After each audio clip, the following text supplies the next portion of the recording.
So in structural design, so far we have covered several areas. Let me go through the design code.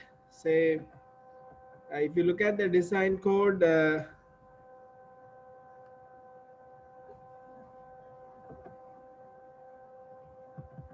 section 6 is for ultimate limit states, and most of our checks for ultimate limit state are covered under this section 6 of Eurocode 1, Eurocode 3 part 1. So we have looked at these partial factors. Then when it comes to resistance in the cross sections, we have learned about this classification of the sections and how to determine the net area, and how to determine the area of a tensile members with staggered connections. We have not looked at this shear like effect, but it is not important at this moment. And then section 6.2.3 tensile action, how to design for tension. We have looked at these equations and how to derive the gross area, how to derive the net area for different sections and different loading conditions. And we have looked at compression members, how to approach a compression member, and say the generic equation is the first one, but then for class 1 and 2 and 3 we can consider the gross area.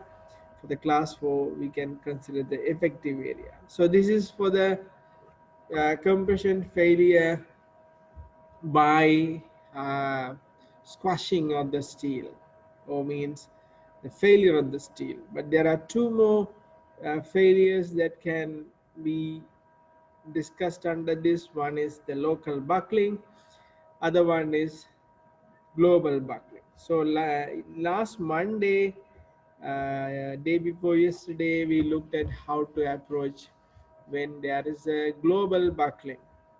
Okay, so that is discussed in say 6.2.4, but a part of that is here in 6.3.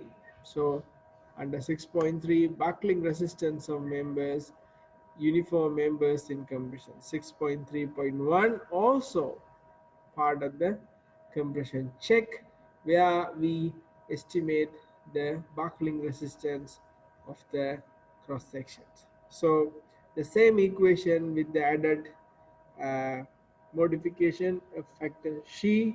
So Xi is the reduction factor, and that factor is relevant, uh, the factor we determine based on the relevant buckling mode and other parameters.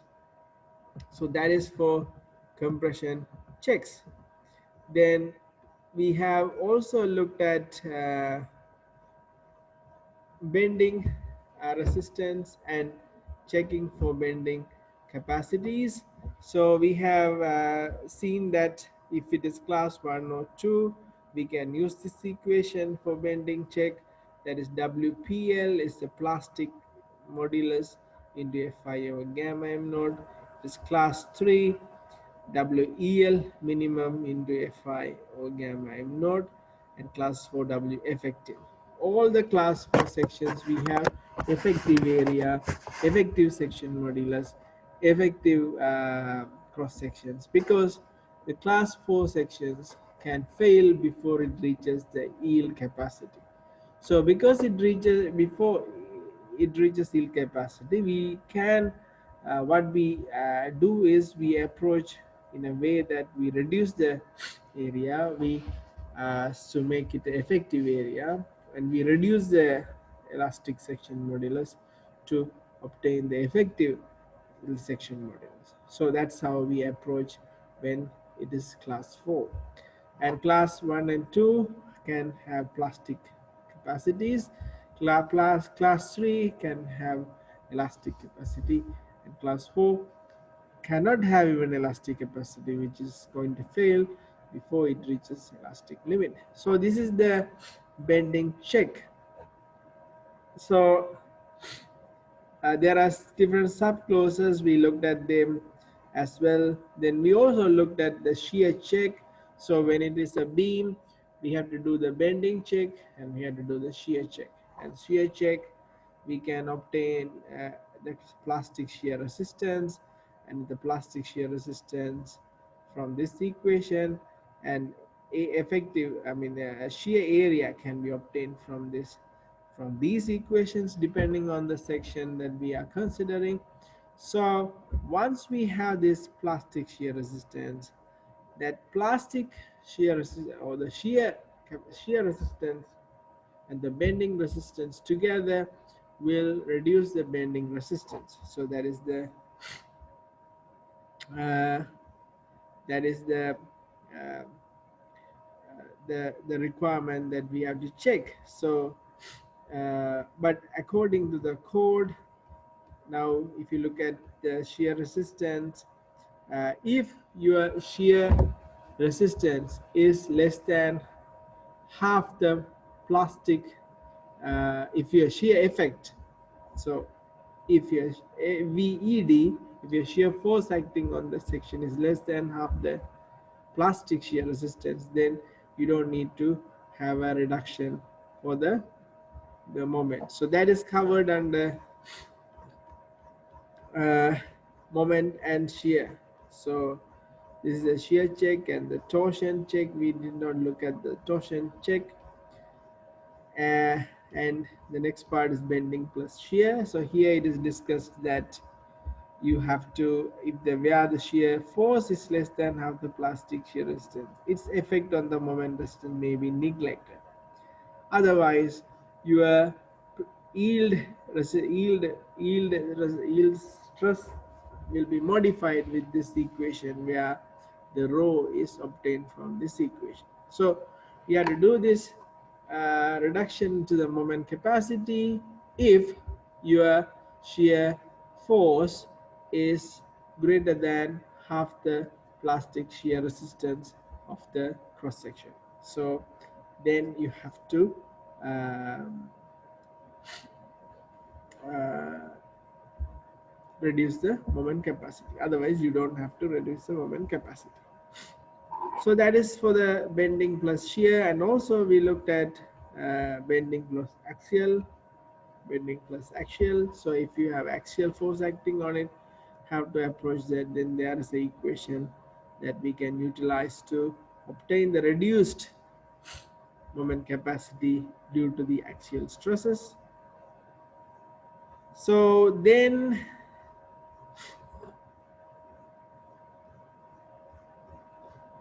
we have also looked at bending, shear, and axial forces, combination of these three, and how uh, the shear force will affect the uh, bending capacities. So where shear and axial force present, allowance should be made for effect of both shear force and axial force on the resistance moment. So this is similar to the shear check. So we have discussed this one, and also we have discussed uniform members in compression. So it's buckling resistance. And today we are going to discuss a similar behavior for bending, that is lateral torsional buckling. So lateral torsional buckling, uh,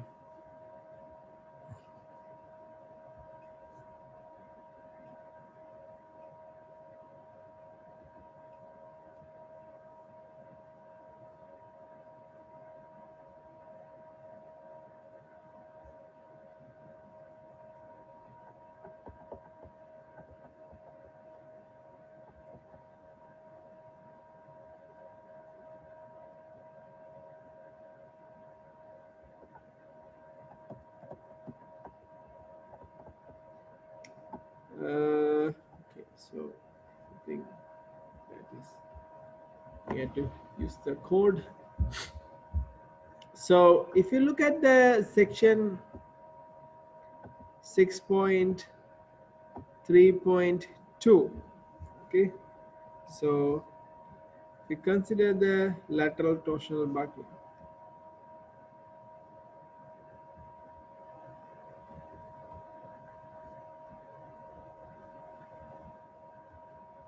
So when you have a member which is loaded uh, in the transverse direction, say when you have a member,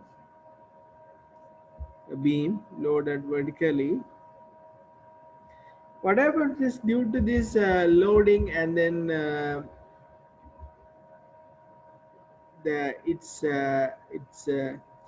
rotate, it tend to rotate and then it buckles. So what happens is, on the plan view, it buckles perpendicular to this plate. So I can show you some images. uh, Lateral toe buckling. So lateral torsional buckling. So now when you tend to load uh, a beam vertically, it twists, or it twists and buckles laterally. So that is called, here you can see this in this image, that it is loaded vertically but it buckles in the lateral direction. So that is called lateral torsional buckling. So this is a kind of a failure that could occur because of the lateral torsional buckling. So when you don't have sufficient lateral resistance, the beam could twist, rotate and twist and fail under lateral torsional buckling. So to prevent lateral torsional buckling, what we do is, say here is a laboratory example. Here when it is loaded, it tend to rotate and buckle, and these are some of the images that you can see on the web about this lateral torsional buckling. So, so here, so it tend to buckle laterally, not vertically, but laterally. Okay, so this is the original platform, original axis. Now this is the buckled axis. So this happens in the beam because of the tendency to rotate. So now in any beam, so when you have vertical load acting, so then it happens to buckle laterally. So that is, if this is a plane, if you see from the up, it is a beam. So the loading is on this axis, so it buckles laterally like this. So it tend to buckle with a twist, with the rotation. So that is called lateral torsional buckling. Now we need to check whether this beam, the beam that we loaded, will have lateral torsional buckling. So now we can prevent LTB, that is lateral, can be prevented by providing lateral resistance. Okay, so now if you look at a beam, say an I-beam, steel I-beam,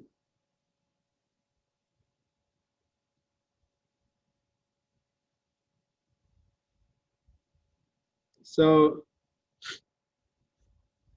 you have a support here, and when you load up vertically, it tend to rotate and buckle laterally. But now if you provide some restraint to the top flange, okay, so if you provide some, so say if you inbuilt this top flange into a concrete slab, say the concrete slab is fixed to the top flange, preventing the top flange moving laterally, it is a lateral resistance. So you can provide continuous resistance, or you can provide resistance at some interval. Okay, so by that way you can prevent lateral torsional buckling. So your only failure would be due to bending. So from our bending check we have done earlier, if a beam satisfies that bending check, it is it is sufficient because the beam is fully restrained. But if the beam is not restrained, there is a tendency for the beam to buckle laterally. So we need to obtain that lateral torsional buckling capacity to see whether this lateral torsional buckling is the lowest or the bending capacity is the lowest.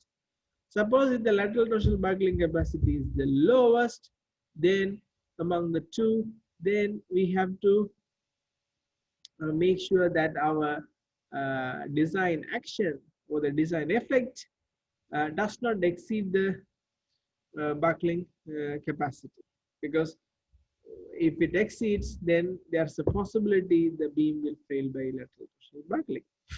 So I can show you an example. I think I have shown this one others as well. So lateral buckling failure. So I hope I can obtain this. That was it was on the news. So yeah. So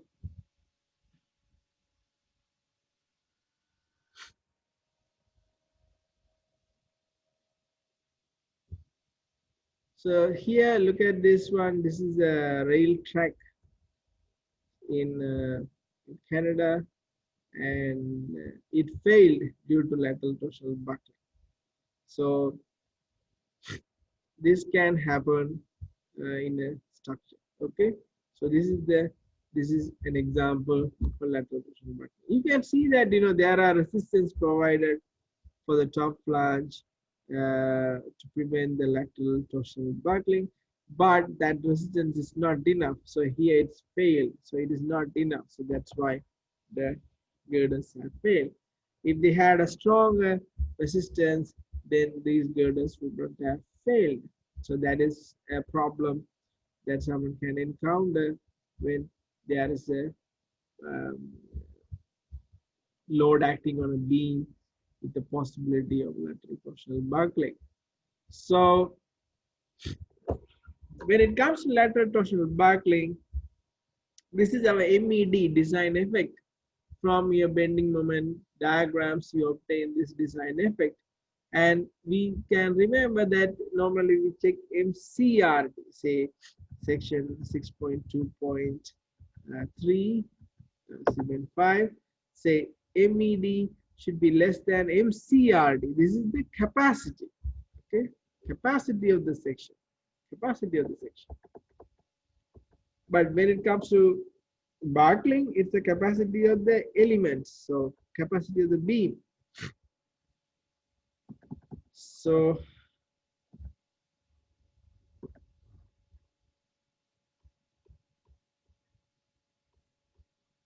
that is MBRD, design buckling resistance moment. So if it is a beam, unrestrained beam, if the beam is unrestrained, restraint should be given at the top flange or the compression flange. Okay, so unrestrained means the top flange is not restrained. So there's no point of giving a restraint at the bottom flange for a beam. So it should be restrained at the top flange. Okay, compression flange, compression flange. If it is unrestrained, if the beam is unrestrained, we need to check for LTB, lateral torsional buckling. That check is MED should be less than or equal to MBRD. So MBRD is the design buckling resistance moment. Okay, and MED is the design value of the moment. So beam with sufficient restraint, the compression flange are not susceptible to lateral torsional buckling. In addition, beam with certain types of cross sections, such as spar, circular hollow sections, fabricated circular tubes, or scrap box sections, are not susceptible to lateral torsional buckling. The design buckling resistance moment of laterally unrestrained beam. So if the beam is restrained, or if it is, has a certain section, it will not undergo lateral torsional buckling. But if it is prone to lateral torsional buckling, that MBRD, that is a design buckling resistance, obtained from this equation, that is XLT into WY into Fi over gamma M1. Okay, so design buckling resistance moment of laterally unrestrained beam should be taken as MBRD's SHELT. Similar SHE we have seen earlier for the buckling of the columns. SHELT into WY into Fi over gamma M1. WY Fy gamma M1. So now SHELT is something that we have to obtain, similar to the SHE that we have obtained for the compression members. And the WY is WPLY for class 1 and 2 sections. WPLY for class 1 and 2 sections. Please note that it is now y-axis. Say if you look at the plastics, if you look at the section capacities,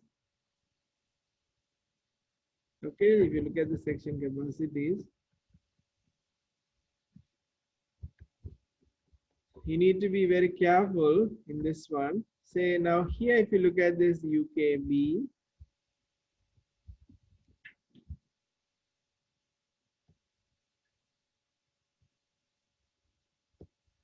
okay, so UKB, if you look at this UKB, there are two values for section modulus.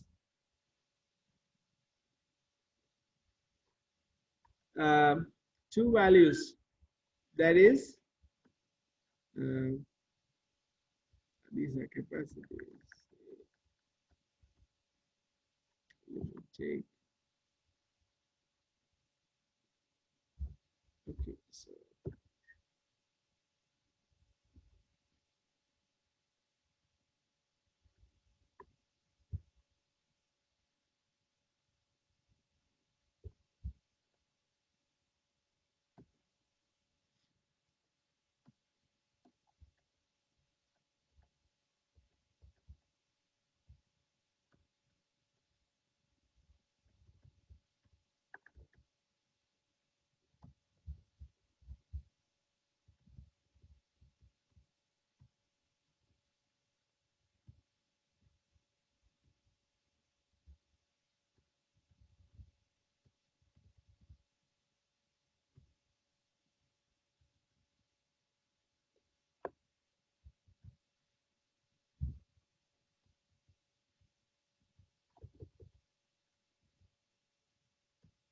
so if you look at the section properties, so plastic section modulus, there are two values, YY, ZZ. So this YY axis is the higher value, ZZ is the lower value. And if you look at the code, okay, you need to be very, very careful with this. Otherwise, you will make a mistake.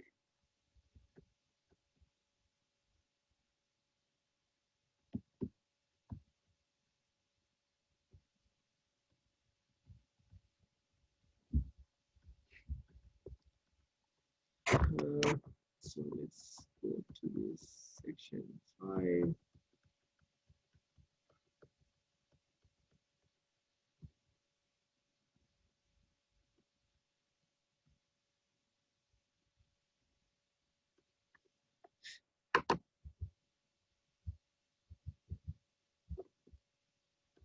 because the x and y axis is kind of a different in two cases. In the advanced section table, it is y and z. Here it is x and y. So I just want to show you the x and y axis marked here. Here is y and z. Okay, so the y and z. So if you look at the advanced sections table, here also y and z. Okay, y and z. But now here, if you look at the notations, so convention for the member axis, x along the member, y axis of the cross section, z axis of the cross section. For steel members, the conventions used for the cross section axis are y cross section axis parallel to the flange. So y is parallel to the flange. Y is parallel to the flange. Parallel to the two flanges y. Z is perpendicular to the flange. Okay.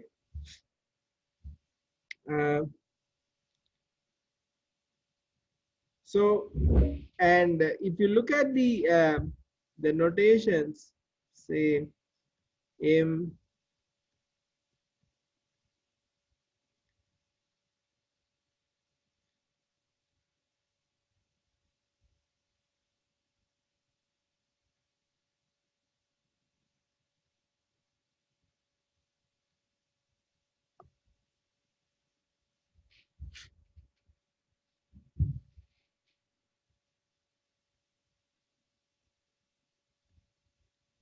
okay, so this value of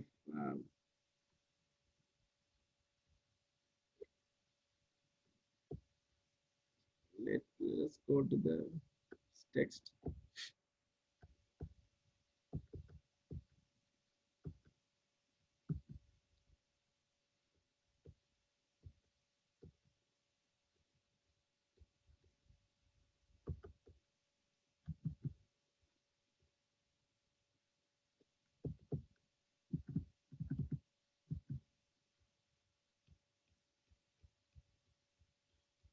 Okay, so here you have the values. WY is appropriate section modulus as of this. WY is WPLY for class 1 and 2 section. WY is WELY for class 3 sections. So for class 3, that is WELY. For class 4, W effective into effective Y. So now it's depending on the axis. So the axis is Y is parallel to the flange axis. So you need to be very clear on that one. You know, sometimes here it is Y and Z. In some advanced sections tables, you might see X and Y axis. So you have to choose the appropriate one. So the axis we are considering for the section modulus is the axis parallel to the flange. Okay. So for determining the buckling resistance of the beam with tapered section, the tapered section means the cross section varies. So say instead of normally a typical section is like that, but the tapered section would be something like this, an I section. Here the I is small, here the I is large. That is a tapered section. For buckling a components building structures, we see that. Okay. Now, SheLt, that is the value here. SheLt is obtained from this equation. That is 1 over psi LT. This is similar to what we have seen. 1 over psi LT plus psi LT squared minus lambda by LT squared. Square root of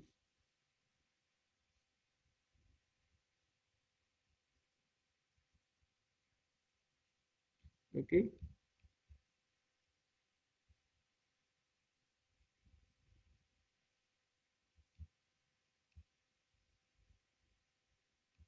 So it is psi lt plus psi lt squared minus lambda bar lt squared.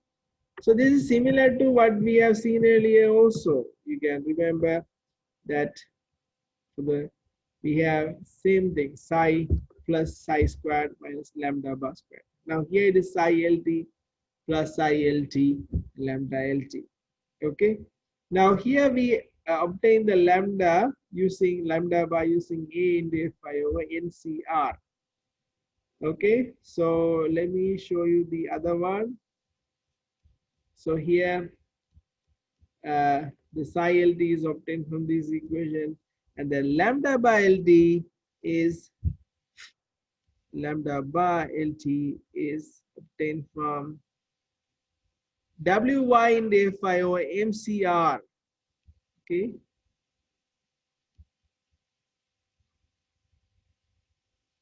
Now the important point here is, now if you look at the earlier for the compression member, it is A into F5 over NCR, and the critical uh, force for the relevant buckling mode. So the critical buckling capacity or the force is the elastic critical force for the relevant buckling mode based on the gross cross-sectional area NCR we obtain from buckling equation. Okay, pi squared dI over L squared. So now what we can't do here is uh, in this case CLT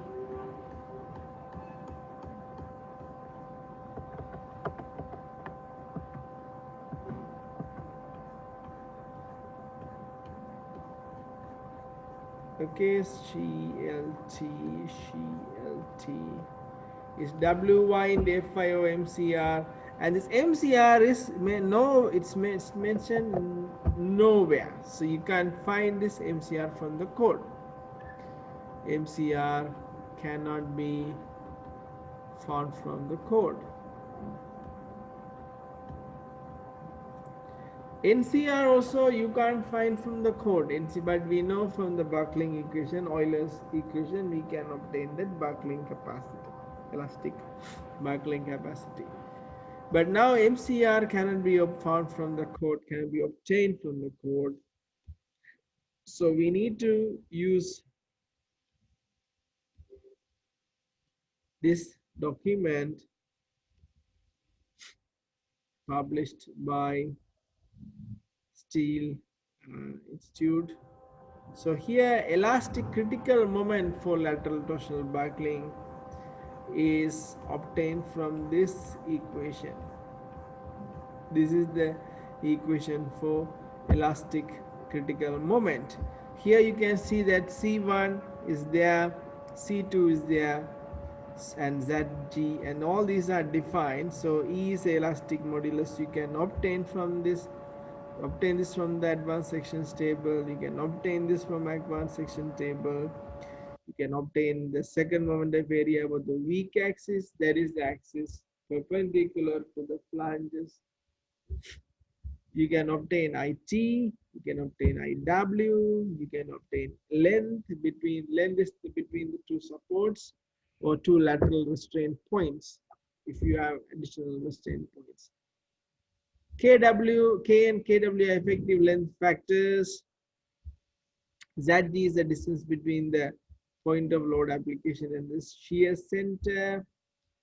C1 and C2 are coefficients depending on the loading and end restraint conditions. So C1 and C2 are depending on the loading shape. Okay, so if you look at this C1 and C2, there are different C1 and C2 factors uh, uh, depend on various parameters, section properties, support conditions, and moment diagram. It can be demonstrated that C1 and C2 are depending on the ratio K, and the values for C1 and C2 are given here. Say, for example, um, the value is given in this document, calculated the assumptions that K0, and here the factors C1 may be determined from table 3.1 for a member with end moment loading. Now you can see that here it is your bending moment shape varies depending on the loading condition. Okay, so values for C1 for end moment loading for K1. Say if your psi value, say if you get a different shape like that, so if your psi value is 1, C1 is 1. So compared to M, if your psi is 0.75, it is 1.1. So depending on the psi value, your C1 value will vary. So the psi value will be ranging from -1 to +1. So if you take a moment diagram, depending on the two end moments, you can obtain the C1 value. Okay. So different C1 and C2 values are given here. So if you have a transverse loading, say if you have a loading like that, this is the C1 and C2. If you have point load C1 and C2, so these tables can be used to obtain the C1 and C2 values of this equation. So you can obtain the C1 and C2. Once C1 and C2s are obtained, then this equation is depending on the data obtained from the advanced sections table. So if you obtain MCR, and then you can obtain WY and F5 for the cross section, and you can estimate lambda bar LT. So when you have the lambda bar LT, okay, when you have the lambda bar LT, then you can choose the relevant curve to obtain the values. So now MCR is the elastic critical moment for lateral torsional buckling.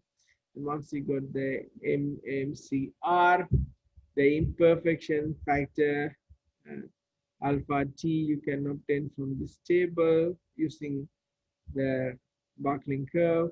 So like recommended value for lateral torsional buckling curve cross section using equation 6.56. So if it is a this is the equation 6.56. So if your HOB is less than or equal to 2, buckling curve A, and if it is HOB greater than 2, buckling curve B for rolled sections. So generally, we are looking at the rolled sections. Values of the reduction factor appropriate lambda D may be obtained from figure 6.4. So figure 6.4. So this is the figure 6.4 buckling curve. So if you obtain the lambda bar value, say you obtain the lambda bar LT. So if you obtain the lambda bar LT, you can obtain the she LT depending on the relevant curve.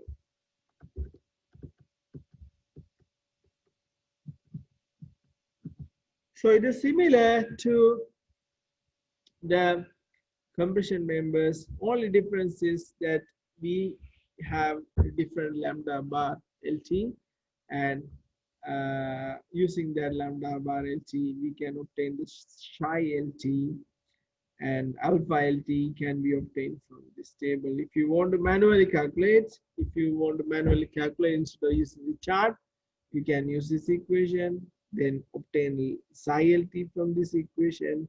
To obtain psi LT, you need alpha LT and lambda LT bar. Then lambda LT bar obtained from this equation, and psi LT, alpha LT is obtained from this table. Then you can obtain the psi LT. So once you get the psi LT, you can get the she LT.